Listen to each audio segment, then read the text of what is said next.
dididik untuk berbisnis seperti orang tuanya, maka otomatis anaknya tidak bisa mengikuti. Nah, ini kendala yang terjadi di perusahaan keluarga gitu ya. Ya, sering kita dengar generasi pertama itu adalah membangun ya. Generasi pertama membangun, generasi kedua second family-nya itu. Generasi keduanya itu apa? Meneruskan ya. Nah, generasi ketiganya ngapain?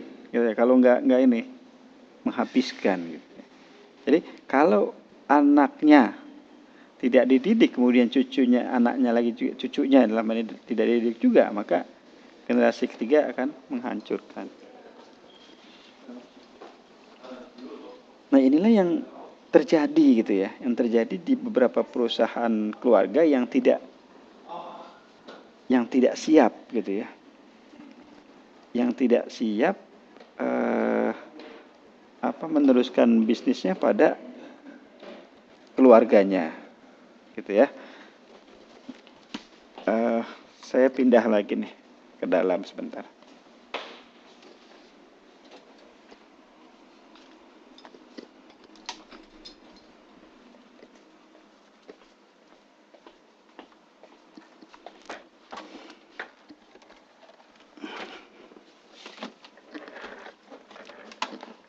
Oke, saya lanjutkan lagi. Nah, di apa namanya?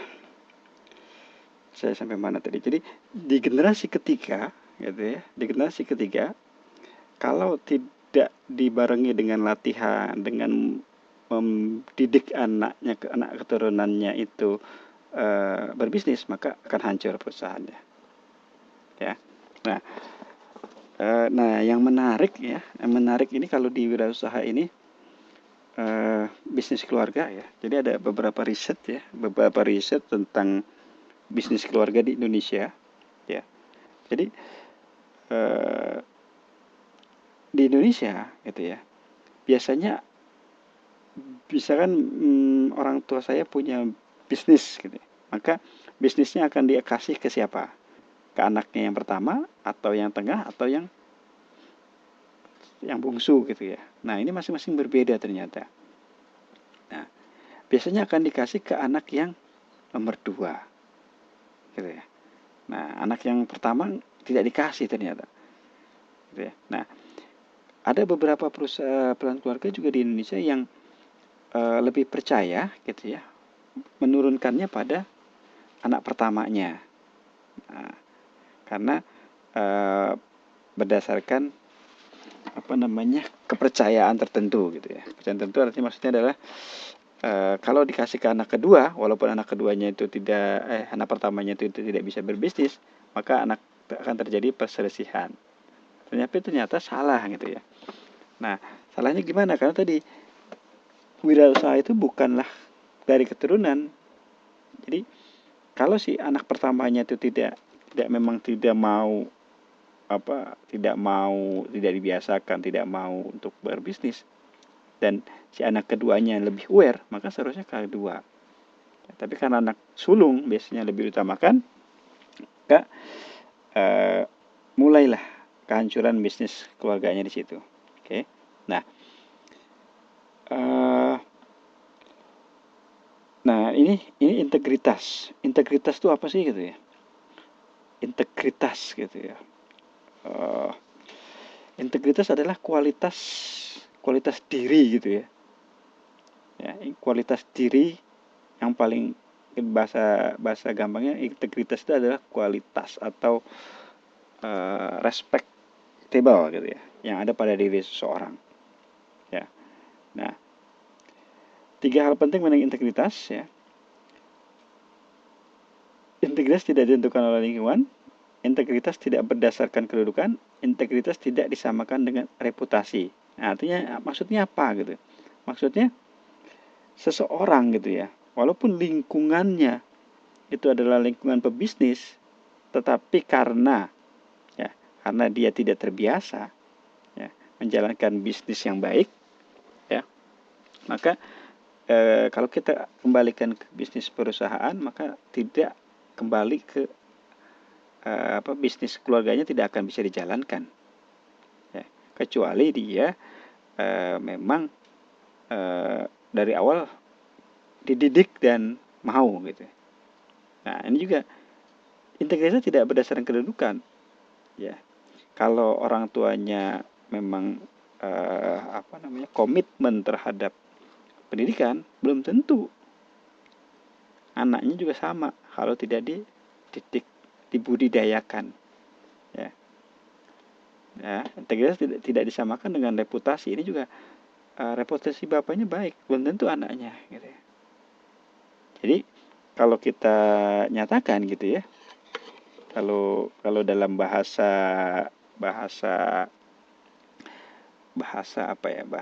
sebutnya itu bahasa peribahasa lah ya, peribahasa, yaitu menyatakan ini peribahasanya dari tanah seberang. Jadi seorang pemuda adalah yang berani mengatakan bahwa inilah saya, ya, inilah diri saya, inilah potret hidup saya. Bukan seorang pemuda yang mengatakan bahwa inilah bapak saya, inilah eyang saya, inilah nenek moyang saya, gitu ya. Nah, itulah sifat-sifat wirausaha, berani men-show atau menyatakan bahwa inilah saya, gitu, wirausaha. Oke. Nah, ini tinggal Anda baca jadi. Ya, perbedaan kedudukan dan karakter. Ya. Orangnya berkarakter. Ya. Orangnya berkarakter. Seperti apa sih orang yang berkarakter itu? Nah, orang yang berkarakter adalah orang yang punya prinsip. Nah, dikejar lagi, prinsip itu apa? Orang yang punya harga diri dalam menjaga prinsipnya, dalam menjaga omongannya minimal. Ya, itu karakter. Ya. Nah, jadi ini bagus nih, ada beberapa perbedaan gitu ya. Oke. Kita sampai jam berapa? Halo? Ya, kurang jelas. Memang ada di modul itu semuanya ya.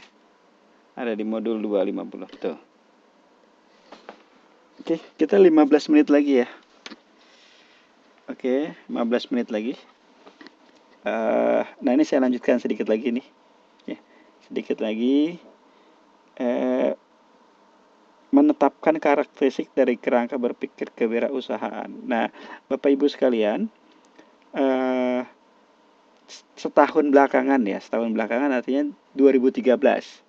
Nah, di periode 2013 di Indonesia itu ya,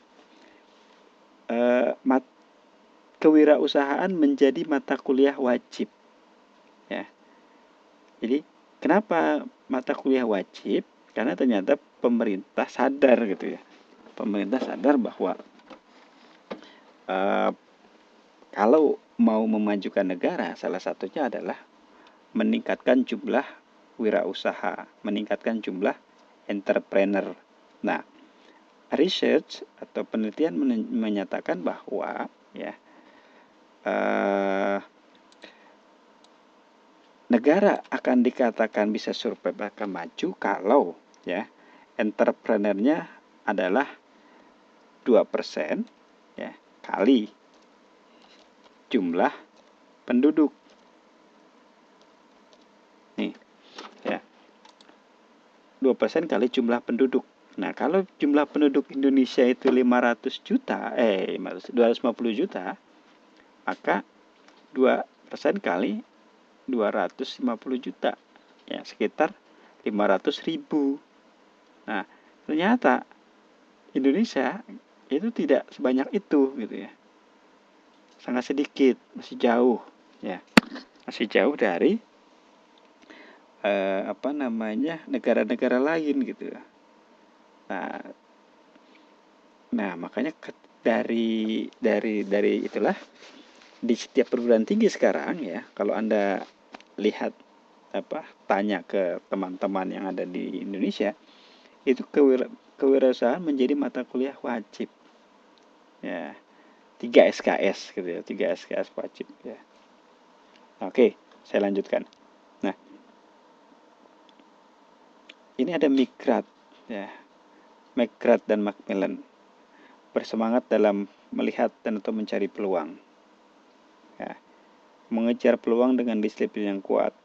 Hanya mengejar peluang yang sangat baik dan menghindari mengejar peluang lain yang melelahkan. Nah, ini mau tidak mau doing dilakukan sambil belajar nih. Doing by learning. Jadi orang akan bisa menilai mana peluang baik, mana peluang tidak baik ketika dia sudah sering melakukan exercise ya, sering melakukan aktivitas mencari peluang atau melakukan aktivitas bisnis ya, maka dia nanti akan terbiasa instingnya ya. Insting bisnisnya akan berjalan di sini. Ya. Fokus pada pelaksanaan, mengikut sertakan energi setiap orang. Nah, ini menarik nih. Energi setiap orang artinya setiap orang itu punya potensi yang berbeda, dan ketika potensi itu dikelola maka akan menghasilkan sesuatu yang luar biasa maksudnya. Jadi satu orang tadi tidak bisa menghasilkan lebih banyak kalau tidak bergabung gitu ya. Nah, jadi karena setiap orang punya energi, maka gitu ya, seorang entrepreneur itu bisa melihat peluang yang ada pada diri setiap orang sehingga bisa mengcombine ya. Nah, faktor-faktor motivasi wirausaha. Nah, ini dorongan ini ya. Dorongan dari luar negeri, dorongan dari perusahaan, dorongan dari keluarga, nah, ini nih housewife nih. Ini yang menarik buat ibu-ibu yang ada di UT Taiwan. Nah, ini kalau kita bahasa kita di Indonesia itu namanya, ada yang ingat nggak? Emansipasi ya. Emansipasi ya. Bahasa gaulnya itu, emangnya laki aja yang bisa kerja gitu ya. Emangnya kesetaraan ya. Emangnya emangnya suami aja yang bisa bekerja ya. Emangnya kepala rumah tangga aja yang bisa bekerja gitu ya. Nah, jadi saat ini gitu ya, banyak wanita-wanita karir ya, karena merasa dorongan merasa dilecehkan, bahasanya lecehkan itu artinya dipandang sebelah mata, bahwa perempuan tidak bisa bekerja. Nah, atas dorongan itu maka saat ini banyak perusahaan perempuan yang berhasil. Nah, salah satunya siapa? Banyak CEO ya, Chief Executive Officer itu yang dipegang oleh wanita gitu ya. Dan perusahaannya berhasil gitu ya. Jadi dorongan-dorongan inilah yang membuat wanita Indonesia ini sekarang banyak menjadi wanita karir, wanita entrepreneur ya. Tidak berdasarkan, tidak menggantungkan lagi kepada suami ya. Niatnya apa? Niatnya membantu suami dan keluarga gitu ya. Niatnya membantu suami dan keluarga, maka bagaimana caranya menghasilkan penghasilan tanpa merugikan suami, tanpa merugikan waktu suami, merugikan waktu anak, merugikan waktu keluarga. Jadi kegiatan bisnisnya dijalankan dari rumah. Nah, itu banyak gitu ya. Banyak sekali. Oke, saya lanjutkan. Nah ini nih. Nah, ini lihat perbandingannya nih.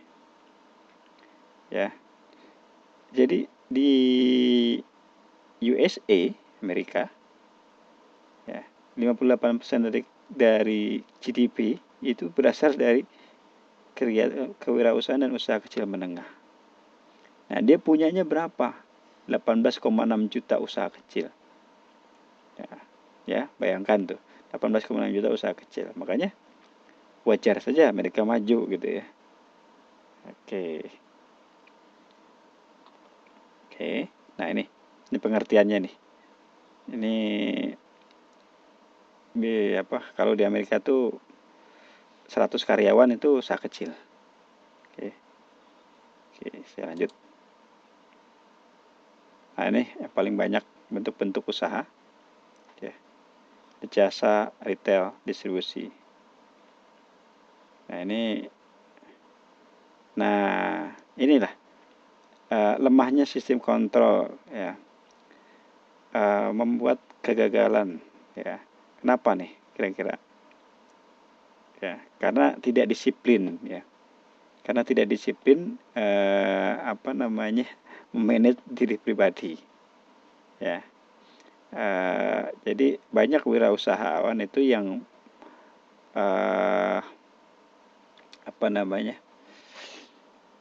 menyatukan antara uang sebagai perusahaan dan uang pribadi, ya. Jadi bahasa kita itu perusahaan saya, maka saya yang mengeluarkan menggunakan uangnya. Nah, ini kontrolnya hilang, maka aktivitas tidak jalan. Kurang pengalaman, ya. Kurang pengalaman ini bisa debatable gitu, ya. Karena masih bisa dijalankan gitu, ya. Masih bisa tadi karena bisnis itu tidak selamanya lurus, kadang di bawah, kadang di atas, ya. Kadang banyak, kadang tidak. Oke, sedikit lagi nih, ya. Nah, Dell komputer versus IBM. Nah, ini menarik nih. Silakan Anda baca. Ya, nah, saya coba masuk yang kemarin nih. Memformalkan perencanaan. Ya, tingkat ketidakpastian, tingkat persaingan. Nah, ini karena tadi kegagalan tadi kita, ya. Karena kita sering gagal, maka kita belajar dari kegagalan. Ya, karena apa? Apa peribahasanya itu, ya? Jangan jatuh kepada lubang yang sama gitu, ya.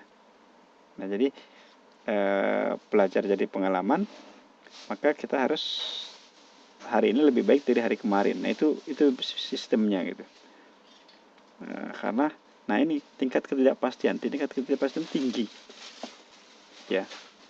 Tingkat ketidakpastian tinggi, makanya entrepreneur itu mentalnya harus kuat, tidak mudah down gitu, ya. Tidak mudah jatuh, ya. Jadi positive thinking selalu, ya. Tetap ke depan dan percaya bahwa usahanya akan kembali naik. Nah, itu entrepreneur, ya. Oke. Terakhir, nah ini terakhir.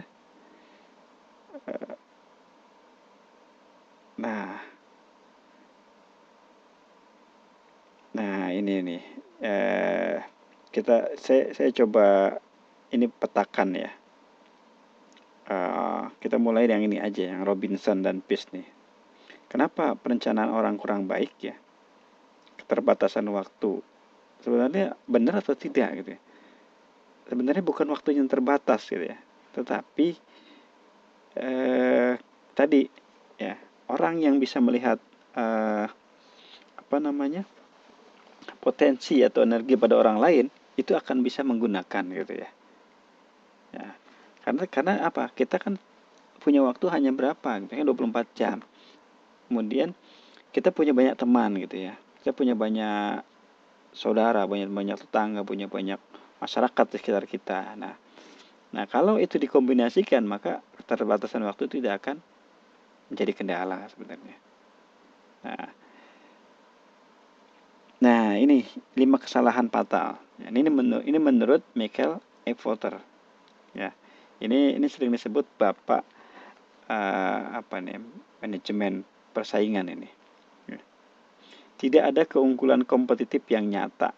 Nah, tidak ada keunggulan kompetitif yang nyata artinya bisnisnya sama dengan bisnis si A gitu, ya. Jadi kalau mau bisnisnya baik menurut voter gitu, ya, maka kita harus keunggulan kompetitif, artinya produk kita harus lebih baik dari orang lain, bahkan harus lebih beda gitu, ya.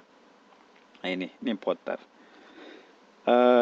Confident, ya, percaya diri. Jadi Anda atau kita semua gitu, ya, mari kita sama-sama positive thinking gitu, ya. Tidak mudah putus asa gitu ya, tidak mudah down bahasanya, tapi selalu belajar dari kesalahan ya, karena kesalahan masa lalu adalah pengalaman yang paling baik, guru yang paling baik. Nah, kesimpulannya pada malam ini adalah ya, high risk high return ya, kemudian low risk low return ya, kemudian no risk no return. Nah, jadi pilihan ada pada Anda semua, ada pada kita semua. Kita mau jadi apa 10 tahun ke depan, maka langkah pertama Anda hari inilah yang menentukan. Nah, langkah pertama kita itu harus di-manage dengan baik ya. Karena apa? Karena kita punya keterbatasan waktu, keterbatasan tenaga, keterbatasan sumber daya. Nah, sehingga yang kita proyeksikan di 10 tahun ke depan itu akan terwujud gitu ya, akan terwujud ya. Anda yang mau jadi pejabat, Anda yang mau jadi entrepreneur, Anda yang mau jadi dosen, guru, itu ya langkah Anda hari ini harus selalu di-manage gitu ya. Anda buat perencanaan bulanan, perencanaan tahunan, perencanaan 5 tahun ya, sehingga terstruktur dengan rapih gitu ya. Nah, kemudian dikaitkan dengan manajemen, maka terapkanlah POAC, planning tadi, organizing, actuating, kemudian kontrol ya. Artinya kalau 10 tahun ke depan Anda mau jadi yang kita sebutkan tadi, maka 1 bulan ke depan kita kontrol apakah sudah oke. Kemudian 6 bulan ke depan apakah sudah masih di atas track, masih di atas rel yang kita tentukan. Nah, maka kalau keluar jalur kembali gitu ya. Jadi Bapak Ibu, terima kasih. Saya akhiri ya. Mohon maaf atas segala kekurangan. Mudah-mudahan hari Minggu ya kita bisa bertemu ya. Peran kewirausahaan dalam perekonomian. Nah, peran kewirausahaan dalam perekonomian ini sangat besar gitu ya. Nah, Indonesia itu pada tahun 98 kemudian 2008 itu tidak kolab atau tidak hancur ekonominya gitu ya. Salah satunya adalah karena ditopang oleh industri UKM. Nah, kemarin saya ke Korea ya. Nah, kenapa Korea bisa maju seperti itu? Karena industri rumahan ya di daerah Ansan ya. Industri rumahannya itu sangat baik gitu ya. Sangat termanage, sangat baik. Sehingga industri-industri rumahannya itu menopang ya, menopang perekonomian negara Korea ya, Korea Selatan ya, sehingga bisa menghasilkan devisa yang besar gitu ya. Perusahaan rumahan, home industry ya, bisa melakukan ekspor ke luar negeri ya. Kemudian dari ekspor itu kan masuk devisa. Nah, itulah yang membuat negara Korea ya sampai saat ini jadi negara maju gitu ya. Bukan hanya di satu industri tapi banyak gitu ya. Belum lagi yang besar-besarnya gitu ya. Iya, Krismon 98 2008 itu Nah, ini negara Korea ya. Kenapa seperti itu coba? Ya, karena dia mau ini sifatnya itu self of belonging ya, rasa memiliki ya, rasa memiliki terhadap produk sendiri ya. Nah, yang untung siapa gitu ya? Yang untung ya si negaranya gitu ya. Ya, dia jual produknya ya. Kemudian nah kan kita nih sekarang ada apa? Aku cinta Indonesia, aku cinta produk Indonesia gitu ya. Tapi coba perhatikan pemakai ya. Produksi smartphone paling besar tuh Indonesia termasuk gitu ya. Jadi Indonesia pasar besar. Nah, Anda hitung saja gitu ya. Di Indonesia yang memakai produk luar negeri satu rumah tangga aja ya. satu rumah tangga itu minimal ada satu handphone lah. Kalau Anda hitung satu handphonenya itu rata-rata misalkan 500.000, ya. Misalkan ada 100 juta orang Indonesia yang pakai handphone di setiap keluarga, ya. Ingat penduduk kita berapa? 250 juta. 100 juta orang Indonesia memakai produk Samsung, ya kalau Anda contohnya Samsung, ya. Nokia, maka 500 kali 100 juta orang. Nah, sudah berapa triliun yang lari ke luar negeri? Ya, itu dari satu produk dan satu handphone. Nah, di Indonesia atau Anda sendiri mungkin punya handphone lebih dari 2 gitu ya. Nah, kalau satu keluarga handphonenya ada 10, bayangkan. Ya, berapa rupiah, berapa triliun lagi, bukan rupiah, triliun. Berapa ratus triliun yang lari ke luar negeri. Ya, jadi